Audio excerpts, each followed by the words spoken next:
Hello, this is your Agile Delivery Coach, Mayuresh Deshpande, an earnest agilist. First of all, very happy new year. A happy 2025, a happy next quarter of the 21st century. Well, we all had witnessed the first quarter of 21st century where the advent of Agile was pretty evident, right from creating the manifesto all the way to creating different types of frameworks, scaling frameworks, and slowly Agile being proliferated across the software development and product development world.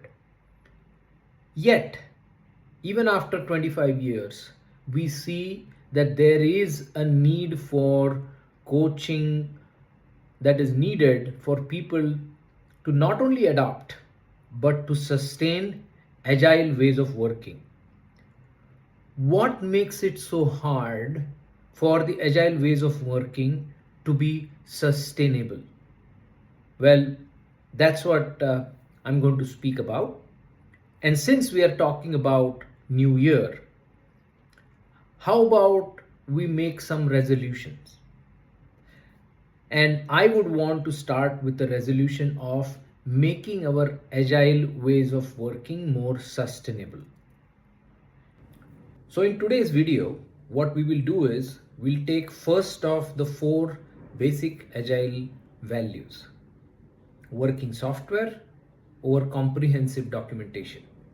Let's look at the sustainability aspect in light of this particular principle, and also specifically in the Indian software development context. My hunch is the challenge in sustaining this principle is in our engineering mindset.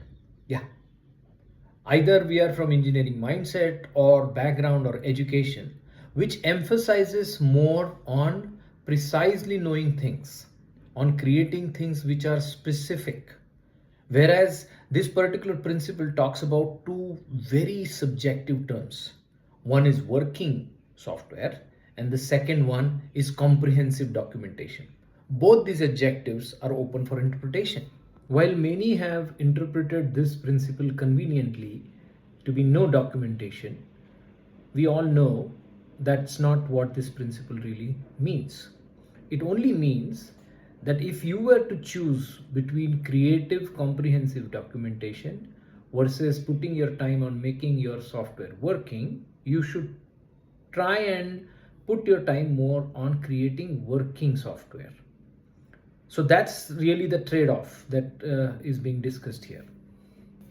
The reason it stops being sustainable is somewhere down the line, we end up not meeting the expectations of the needs for these documentations. Those are needed for the software to be maintained along the way. So to make sure that we keep doing this, we have to have the right balance, and hence the context under which we look at this principle needs to be a little bit clearer. Are we talking about creating documentation per sprint? Are we talking about creating documentation per release? What exactly is it? That's the kind of question I think we all need to be able to answer. What is your take on what do you think is excessive documentation, and what do you think is enough documentation?